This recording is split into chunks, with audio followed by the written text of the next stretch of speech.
तिथे कोकणच्या मैदानावरून राजकारण तापणार असं काहीसं दिसतंय, कारण या मैदानात वर डावा ठोकलेला आहे तो महायुतीतल्या दोन पक्षांनी. उदय सामंत यांचे बंधुराज कोकण लोकसभेसाठी तयारीला लागले, तर दुसरीकडे भाजपकडून रवींद्र चव्हाणांचं नावही चर्चेत आलंय. आता हेच दावे वादाला कारण तर ठरणार नाहीत ना, अशा चर्चा रंगू लागल्यात. पाहूया. सिंधुदुर्ग रत्नागिरी ही शिवसेनेची दोन फुफ्फुस आहे.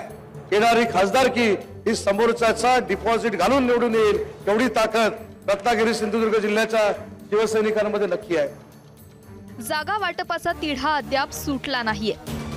मात्र त्याआधीच शिंदे गटाने कोकण मतदारसंघावर आपला दावा ठोकलाय.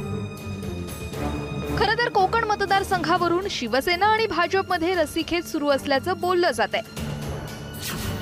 शिवसेनेकडून किरण सामंत अर्थात उदय सामंत यांच्या बंधूच्या नावाची चर्चा आहे, तर भाजपमधून रवींद्र चव्हाणांचं नाव चर्चेत आहे. खरं तर किरण सामंत यांनी आगामी लोकसभेची तयारीही सुरू केली आहे. याच किरण सामंतांनी आज शिंदेंचं रत्नागिरीत स्वागत केलं. अरे किरण, काय फोन किती केले तुला? काल उचललं नाही. अभिनंदन, रिलेटेड हॅपी बर्थडे. किरण सामंतांच्या वाढदिवशी लागलेले हे बॅनर. कार्यकर्त्यांनी तर किरण सामंतांना भावी खासदार बोलायला सुरुवातही केली आहे, तर भाजपकडूनही तयारीला वेग आलाय. आम्ही शिवसंकल्प अभियानाचे मेळावे जे आयोजित केलेले आहेत, त्या मेळाव्याचं रूपांतर रत्नागिरी सिंधुदुर्ग मतदारसंघात सभेमध्ये होईल आणि हीच लोकसभेच्या विजयाची नांदी असेल. शिवसेनेनं हा मतदारसंघ लढलेला होता. स्वाभाविक आम्ही त्यांच्यावर दावा केलेला आहे. आता उदय सामंत बोलतील तसंच होईल असं सांगता येत नाही. आम्ही ओरिजिनल पहिल्यापासून आहोत. भारतीय जनता, मी भले कुठूनही आलो असलं तरी भाजपच्या पक्षात आहे. आमचा क्लेम कायम आहे. आता कोण उमेदवार आम्ही आमचा पक्ष ठरवेल, त्यामुळे उदय सामंतने या विषयावर भाष्य करू नये असं मला वाटतं. मी करतो का मग आमचं तुमचं असं नाही. जेव्हा नांदायचं असतं का मंगळसूत्र घातलं ना, त्याचं पावित्र्य ठेवायचं, युतीचं पावित्र्य ठेवायचं.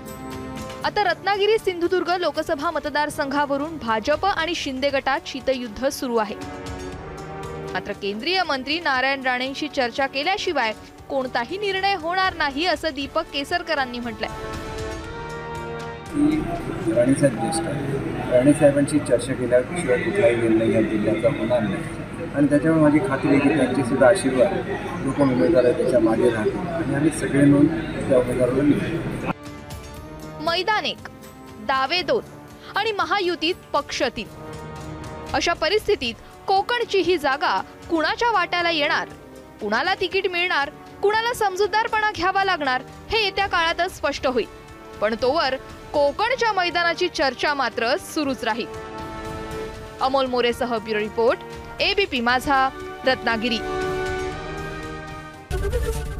एबीपी माझा, उघडा डोळे बघा नीट.